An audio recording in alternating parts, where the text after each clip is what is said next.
నమస్తే. తెలంగాణ ప్రభుత్వం మరొక కీలకమైనటువంటి నిర్ణయం తీసుకోబోతుంది.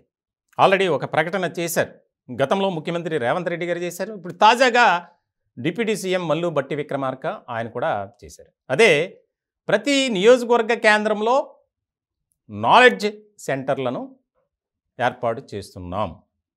119 నియోజకవర్గాల్లో 119 నాలెడ్జ్ సెంటర్స్ అంటే నియోజకవర్గ కేంద్రంగా స్టార్ట్ చేయబోతుంది సర్కార్.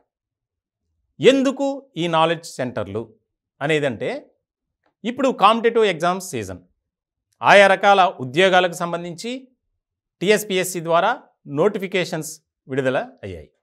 అలాగే ఇతర రిక్రూట్మెంట్ బోర్డ్స్ కూడా ఉన్నాయిగా, పోలీసు కానీ బ్యాంకింగ్ కానీ ఇట్లాంటివి. దానికి సంబంధించి నిరుద్యోగ యువతకు ప్రధానంగా ప్రభుత్వం తరపున చేయూతనివ్వాలి. అంటే ప్రతి ఒక్కరూ ఎంతో దూరం నుంచి ప్రయాసంతో డబ్బులు ఖర్చు పెట్టుకొని హైదరాబాద్ లాంటి నగరానికి వచ్చి కోచింగ్ సెంటర్లలో వారు శిక్షణ తీసుకోవటం చాలామందికి సాధ్యపడదు.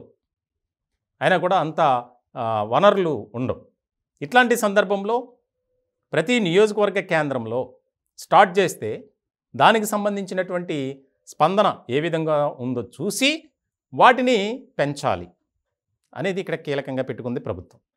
దీనికి సంబంధించి ఆ నాలెడ్జ్ సెంటర్స్లో కొంతమంది స్టాఫ్ను నియమించడం, ముఖ్యంగా స్టడీ మెటీరియల్ గ్రూప్ 1 కానీ, గ్రూప్ 2 కానీ, గ్రూప్ 4 కానీ, అలాగే పోలీస్ రిక్రూట్మెంట్ బోర్డుకు సంబంధించి ఇతర కాంపిటేటివ్ ఎగ్జామ్స్ సంబంధించి ప్రభుత్వమే అక్కడ మెటీరియల్ను సిద్ధం చేయాలి అనేది వారు పెట్టుకున్నటువంటి ప్రధానమైనటువంటి ధ్యేయం.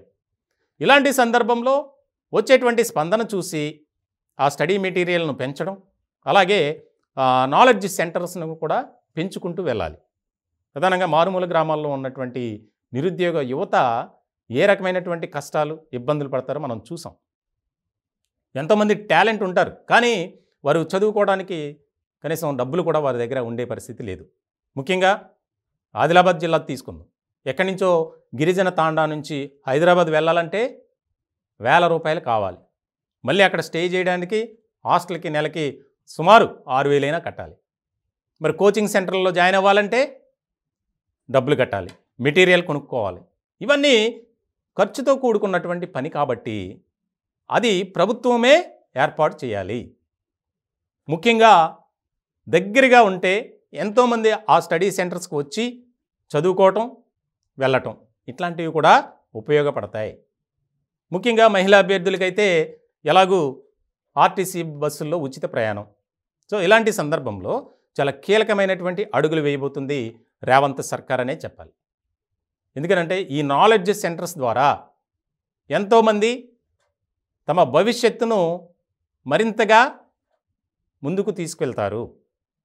కాంపిటేటివ్ ఎగ్జామ్స్ కోసం ప్రధానంగా ఇలాంటి సందర్భంలో అక్కడ కొంతమంది స్టాఫ్ను నియమించడం, ఇప్పుడున్నటువంటి ప్రభుత్వానికి సంబంధించినటువంటి కొన్ని భవనాలు ఆల్రెడీ చూశారు. ఇంకా కొత్తగా ఏమైనా నిర్మించాలి అంటే దానికి స్థల సేకరణకు కూడా ఆదేశాలు జారీ చేశారు. దీనికి సంబంధించి చకచకా ఏర్పాట్లు జరుగుతున్నాయి. త్వరలోనే ఈ నాలెడ్జ్ సెంటర్లు కొన్ని చోట్ల ప్రారంభించిన తర్వాత 119 నియోజకవర్గాల్లో వీటిని స్టార్ట్ చేయాలి అని ప్రభుత్వం ఒక ధ్యేయంగా ప్రాజెక్టుగా పెట్టుకుంది.